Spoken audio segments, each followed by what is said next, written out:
안녕하십니까. 세상 읽어주는 남자 이상훈입니다. 오늘은 애플의 새로운 PC용 칩인 그 M1 울트라에 대해서 말씀드리겠습니다. 최근 애플이 공개한 M1 울트라는 그 2021년 지난해 출시된 M1 맥스 칩 두 개를 연결시킨 칩입니다. 그러다 보니 크기가 큰데요.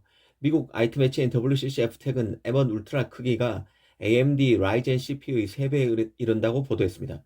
이렇게 칩이 큰 이유는 M1 울트라가 두 개의 M1 맥스를 연결했을 뿐만 아니라 64코어 GPU 그리고 모든 입출력 단자 그리고 심지어 메모리까지 같은 패키지에 탑재했기 때문이라고 했습니다. 이 M1 울트라는 여전히 TSMC 5나노 프로세스 노드를 사용하지만 두 개의 칩을 붙인 만큼 동일한 패키지에 최대 1140억 개의 트랜지스터를 제공한다는 점도 밝혔습니다. 이 눈여겨봐야 할 게 바로 그 애플도 멀티칩 모듈 MCM 구조를 채택했다는 점인데요. 이제 여러 개의 프로세서를 묶어서 하나의 거대한 프로세서로 만들고 메모리까지 함께 붙이는 것이 프로세서 업계의 새 트렌드가 되고 있습니다.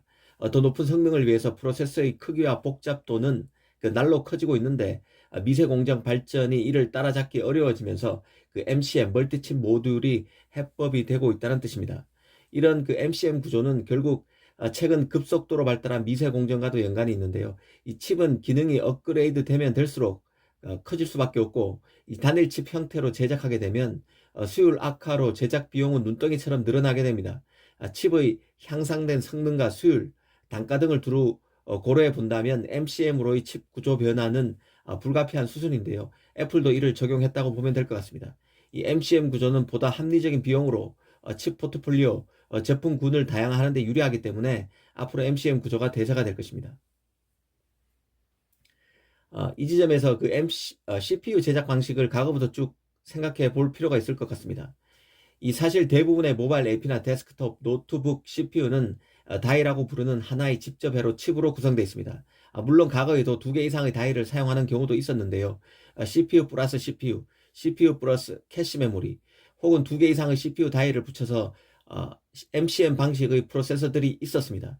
이 과거에는 한 번에 모든 부분을 제조하기 힘들었기 때문에 이 캐시 메모리나 보조 프로세서를 별도의 다이에 배치한 경우였는데요. 하지만 이 반도체 제조 공정이 눈부시게 발전하면서 수십억 개의 트랜지스터를 하나의 다이에 직접 할 수 있게 됐고, 덕분에 CPU나 GPU는 물론 과거에는 칩셋에 있던 부분까지 하나로 모은 그 시스템 온 칩 SoC가 새로운 대세가 됐습니다.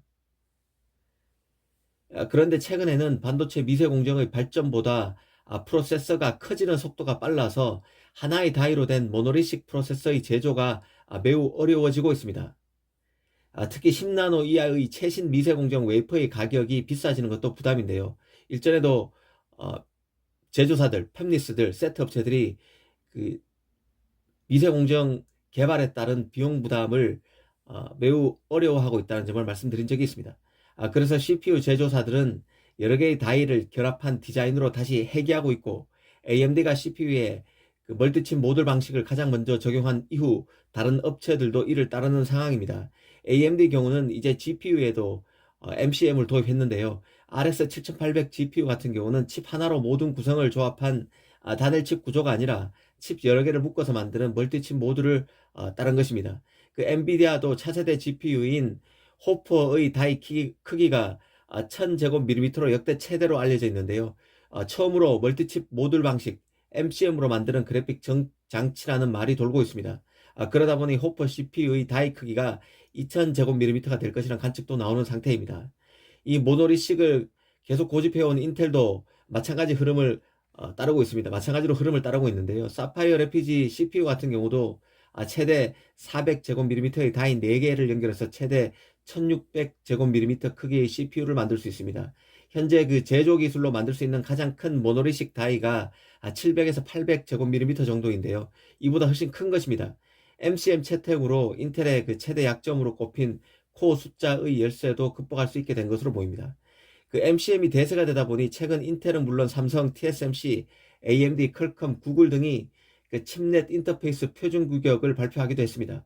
이는 지금 작은 칩 사이를 연결하는 고속 인터페이스의 표준 규격을 만들어서 서로 다른 제조사에서 만든 칩넷끼리도 쉽게 연결하고 패키징할 수 있게 만드는 그 가이드라인, 표준을 내놓은 것입니다.